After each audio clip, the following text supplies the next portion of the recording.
ಹಿರಿಯ ಶಾಸಕರ ಬಂಡಾಯ ಕಾಂಗ್ರೆಸ್ನಲ್ಲೀಗ ಕಂಪನ ಶುರುವಾಗಿದೆ. ಸಿಎಂ ಡಿಸಿಯ ಮಾತಿಗೂ ಕೂಡ ಶಾಸಕರು ಡೋಂಟ್ ಕೇರ್, ಯಾವುದಕ್ಕೂ ತಲೆ ಕೆಡಿಸ್ಕೊಳ್ತಾ ಇಲ್ಲ. 30 ಶಾಸಕರ ಒಗ್ಗಟ್ಟಿನ ಮಂತ್ರ ಈಗ. ಇನ್ನು ಹೈಕಮಾಂಡ್ ನಿರ್ಧಾರ ಏನು ಹಾಗಾದ್ರೆ? ಕೊಟ್ಟ ಮಾತನ್ನ ಈಡೇರಿಸುವವರೆಗೂ ಕೂಡ ದೆಹಲಿ ಬಿಡಲ್ಲ ಅಂತ ಶಾಸಕರು ಹೇಳ್ತಾ ಇದ್ದಾರೆ.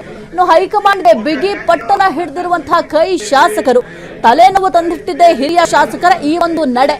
ಜೊತೆಗೆ ಎಐಸಿಸಿ ಅಧ್ಯಕ್ಷ ಖರ್ಗೆ ಮುಂದೆ ಕೂಡ ಹಿರಿಯರ ಪಂಚಾಯಿತಿ ನಡೆದಿದೆ. ಸಿದ್ದರಾಮಯ್ಯ ಸಂಪುಟದಲ್ಲಿ ಹಾಗಾದ್ರೆ ಬದಲಾವಣೆ ಆಗೋದು ಫಿಕ್ಸ್? ಮೇ 15ರ ಒಳಗೆ ಸಂಪುಟ ಪುನರಚನೆ ಆಗುತ್ತಾ ಎಂಬ ಪ್ರಶ್ನೆ ಕೂಡ ಸದ್ಯಕ್ಕೆ ಮೂಡ್ತಾ ಇದೆ. ಏನಾದ್ರೂ ಕೂಡ ಹೈಕಮಾಂಡ್ ಗ್ರೀನ್ ಸಿಗ್ನಲ್ ಅನ್ನ ಕೊಡಬೇಕಾಗುತ್ತೆ. ಹೈಕಮಾಂಡ್ ಗ್ರೀನ್ ಸಿಗ್ನಲ್ ಕೊಟ್ಟ ನಂತರ ಈ ಒಂದು ಸಚಿವ ಸಂಪುಟ ಪುನರಚನೆ ಆಗಲಿಕ್ಕೆ ಸಾಧ್ಯ ಆಗುತ್ತೆ. ನಾವು ನಿನ್ನೆ ಮಲ್ಲಿಕಾರ್ಜುನ್ ಖರ್ಗೆ ಅವರನ್ನ ಭೇಟಿ ಮಾಡಿ ನಮ್ಮ ಒತ್ತಾಸೆ ಏನಿದೆ ಅಂತಕ್ಕಂಥದ್ದು ಮತ್ತು ನಮ್ಮ ಬೇಡಿಕೆ ಏನಿದೆ ಅಂತಕ್ಕಂಥದ್ದು ಅವ್ರು ಮುಂದೆ ಇಟ್ಟಿದ್ರು. ಅವರು ಅತ್ಯಂತ ಸಹಾನುಭೂತಿಯಿಂದ ಮನವಿಯನ್ನ ಸ್ವೀಕರಿಸಿದ್ದಾರೆ. ಎಲ್ಲೋ ಒಂದ್ ಕಡೆಗೆ ನಮ್ಗೆ ನ್ಯಾಯವನ್ನು ಕೊಡ್ತಕ್ಕಂಥ ಕೆಲಸ ಮಾಡ್ತಾ ಇದ್ದಾರೆ ವಿಶ್ವಾಸ ಇದೆ. ಇವತ್ತು ಕೂಡ ನಾವು ಬೇರೆ ಮುಖಂಡಗಳನ್ನ ಕೂಡ ಇವತ್ತು ನೋಡ್ಬೇಕು ಅಂತ ಹೇಳಿ ಪ್ರಯತ್ನ ಪಡ್ತಿದ್ವಿ. ಸದ್ಯದಲ್ಲಿ ಪಾರ್ಲಿಮೆಂಟ್ ಇರ್ತಕ್ಕಂಥ ಏನೇನಿದೆ ಕೂಡ ಹೆಡ್ ಕ್ವಾರ್ಟರ್ಸ್ ಅಲ್ಲಿ ಇರ್ತಕ್ಕಂಥ ಏನೇನು ಈಗ ಅವರ ಟೈಮನ್ನು ಕೂಡ ಕೇಳಿ ಭೇಟಿ ಮಾಡುವ ಪ್ರಯತ್ನ ಮಾಡ್ತೀವಿ. ಸರ್, ಒಂದ್ ಕಡೆ ನಾವು ಭೇಟಿ ಆಗ್ತೀವಿ. ದಕ್ಷಿಣ ವಿಚಾರದಲ್ಲಿ ಆಗಿರೋ ಬೆಳವಣಿಗೆ ಬಗ್ಗೆ ತಮ್ಮ ಮೊದಲ ಅಭಿಪ್ರಾಯ ಏನು? ಈಗ ಜಬ್ಬಾರ್ ಅವರು ರಾಜೀನಾಮೆ ಕೊಟ್ಟಿದ್ದಾರೆ, ನಜೀರ್ ಅವರನ್ನ ಸಿಎಂ ಪೊಲಿಟಿಕಲ್ ಸೆಕ್ರೆಟರಿಯಿಂದ ಕೈ ಬಿಟ್ಟಿದ್ದಾರೆ. ಏನ್ ಅನ್ಸುತ್ತೆ ಸರ್? ಜಬ್ಬಾರ್ ಅವರು ರಾಜೀನಾಮೆ ಕೊಟ್ಟಿರೋದು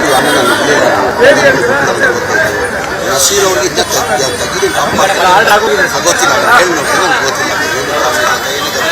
ಸಿಎಂ ಅವರು ಏನೋ ಅವ್ರಿಗೆ ದಾವಣಗೆರೆ ಹೋಗೋಕೆ ಹೇಳಿದ್ರು. ದಾವಣಗೆರೆ ಹೋಗಿಲ್ಲ ಅಂತ ಏನೋ ತೀರ್ಮಾನ ತಗೊಂಡಿದ್ದಾರೆ. ಎಲ್ಲ ಸಿಎಂ ಮನೆಗೆ ಹೋಗ್ತಾರೆ. ಸಿಎಂ ಹೊರದವ್ರು 10ವರೆಗೆ ಸಿಎಂ ಬರುತ್ತೆ. ಎಲ್ಲ ಸಿಎಂ ಮನೆಗೆ ಹೋಗ್ತಾ ಇದ್ದಾರೆ. ದಾವಣಗೆರೆ ದಕ್ಷಿಣ ವಿಚಾರದಲ್ಲಿ ಅಲ್ಪಸಂಖ್ಯಾತರು ಬಹಳ ಒಗ್ಗಟ್ಟಿದ್ದು ಯಾಕೆ ಈ ವಿಚಾರದಲ್ಲಿ ಇಷ್ಟು ನಮ್ಮ ಸಮುದಾಯದವರೇ ಎಗೇನೆಸ್ಟ್ ಮಾಡಿದ್ರು ಅಂತೇಳಿ ಎಲ್ಲ ಒಂದು ಪ್ರೆಸ್ ಮೀಟ್ ಕೆಪಿಸಿಸಿ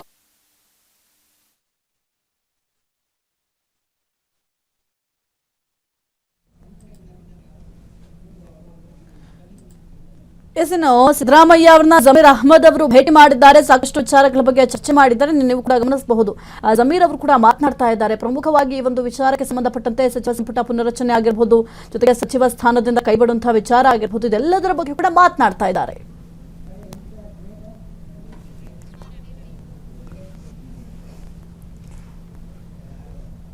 ಕ್ಷಣ ಕ್ಷಣದ ಸುದ್ದಿಗಳಿಗಾಗಿ ಫ್ರೀಡಂ ಟಿವಿ ಸಬ್ಸ್ಕ್ರೈಬ್ ಮಾಡಿ, ಲೈಕ್ ಮಾಡಿ ಹಾಗೂ ಫಾಲೋ ಮಾಡಿ.